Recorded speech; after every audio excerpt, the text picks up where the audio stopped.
So we want to talk to you about vibration and momentum, and about where you stand, and about how through life you have sent all of these vibrational rockets forward, which have become the vibrational version of who you are. And the vibrational version of who you are, it's such a real thing. We called it vibrational reality for a while. We gave it a name, the Vortex, wrote 2 books about it, because we want you to feel the bigness and the realness and the wholeness of it. But most of all today, we want you to feel the resistance freeness of it. We want you to feel the sweetness of it, the niceness of it, the love of it, the bigness of it, and most of all the power of it, because there's no resistance in it. There's resistance when you try to get to it, but when you just know that it exists and don't try to justify going to it, it will call you to it when you are least expecting it.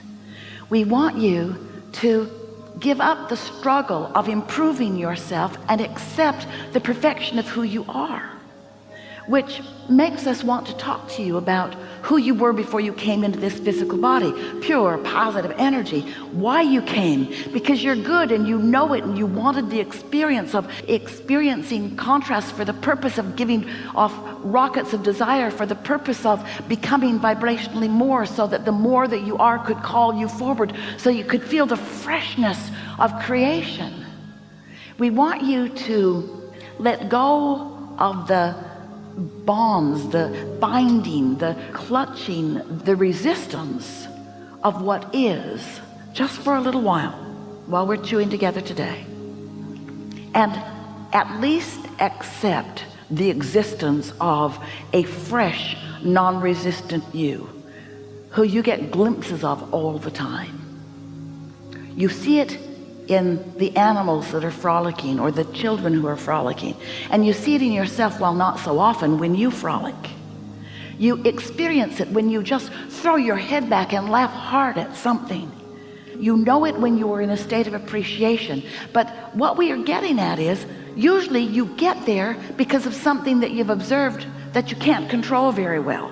We want you to get there because you've decided to make that dominant, because you've decided to make happy dominant, because you've decided to make the evolved you dominant, because you've decided to make feeling good dominant, because you've decided to make love dominant. The other morning, Esther had been watching television before she went to bed, and when she woke up, the first thought in her mind was, I hate that person. It was a person on television, an easy to hate person. And because she was so new into the day and didn't have much momentum going, we said to her, and she heard us, hate is hate. Hating somebody is hating. There's just no excuse for it. There's no excuse for it. You want to make hate dominant? Then watch television.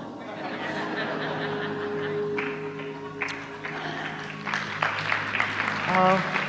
That's not really fair, because there are lovely things on television, but you're not ready for it yet. You got a lot to make dominant before you ever turn it on again.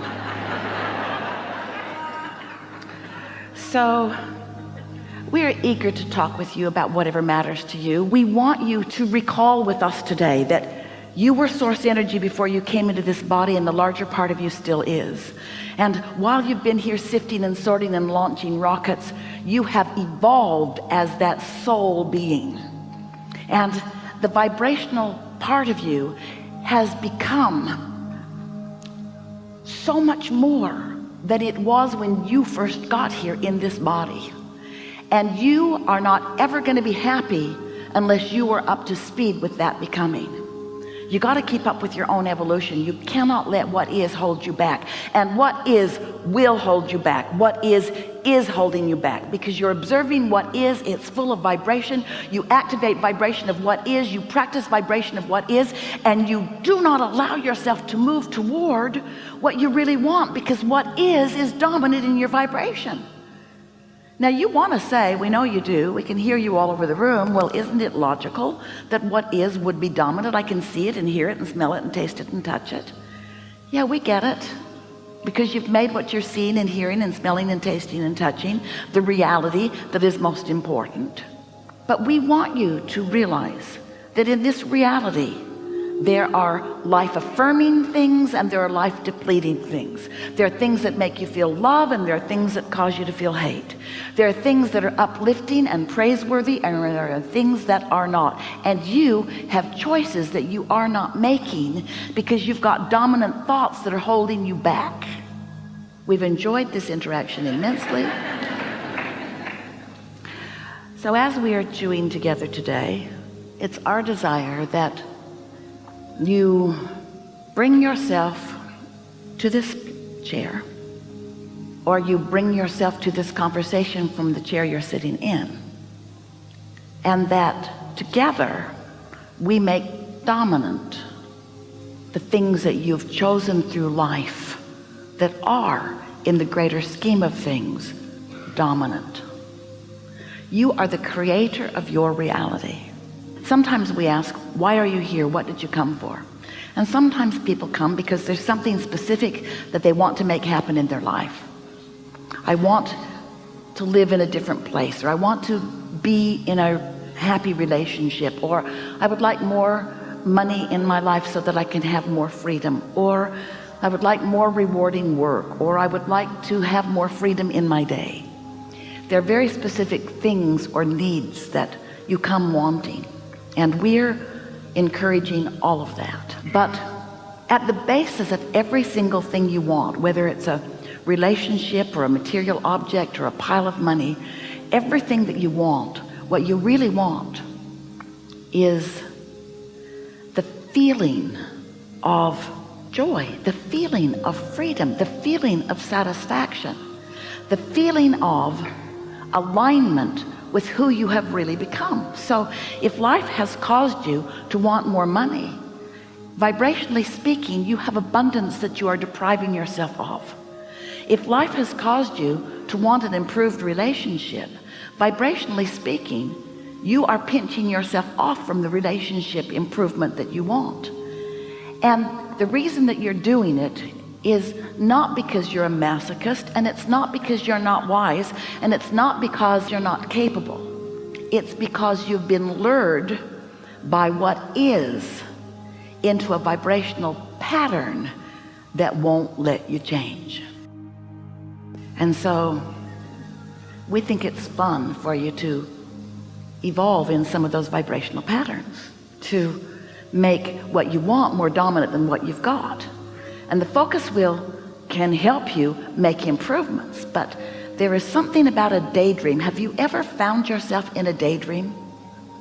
You did it a lot when you were little, where you just let your mind wander and it went to really cool places where you felt really free and uplifted. And sometimes those around you, usually your teacher, wanted to snap you out of your delusional daydream and bring you back to the sucky reality that you had escaped temporarily. But we want you to decide that you're going to take an advanced course in daydreaming. We want you to decide that you're going to allow yourself to go where your inner being already is. And here's the thing that we want you to know. Your inner being isn't taking you into illusions or delusions. Your inner being will call you into a reality that you have formed bit by bit through life experience. When someone was rude, you asked for nicer. When you were rude, you asked for nicer. When you didn't have enough of something you wanted, you asked for more. When you had something you didn't want, you asked for something that was improved. You have been living life, and you have created a vibrational reality that is daydream worthy. And because your inner being is there, knowing who you really are and knowing what you really want to live fully in terms of manifestation, your inner being gives that undivided attention. And it's only when you divide yourself from your inner being that you feel negative emotion. That's what negative emotion is.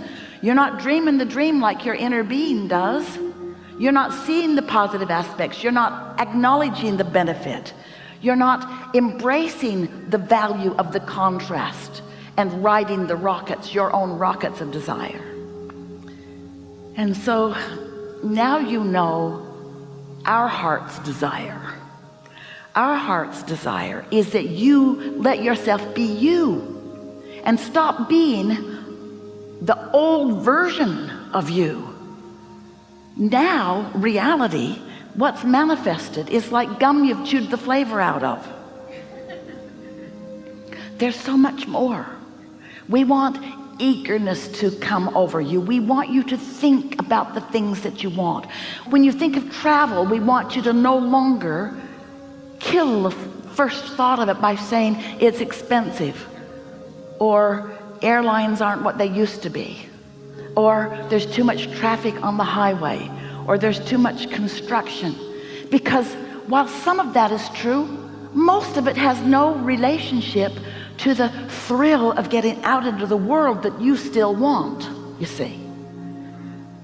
When you stumble across the thought of financial freedom just for a moment, and you feel the lift or elation that comes with that sort of fleeting thought, fleeting only because you kill it with logic. Where am I going to get that kind of money? How am I going to ever be in a place where that could come to me? So you practice the thoughts that don't let your dreams live, so your dreams don't be dominant. Your current bank account is. Well, you don't have to do that. If we could convince you that what is vibrationally dominant within you will be, and it will be soon, that if you could find new, better feeling thoughts and make them dominant, which means make what is less dominant, because the dream, the daydream, the idea of what you want is more dominant, you would start seeing the power of that kind of leverage. And Esther experienced a visceral feeling of that when she understood for the first time the difference between the power of a focus wheel, which is still cleaning up vibration, and a daydream, which just does not have any resistant vibration in it to begin with. A daydream that is resistance free. You used to do it all the time. Why'd you stop? Others around you thought you should face reality, because they didn't know that you came to create reality. They thought you just came to face it.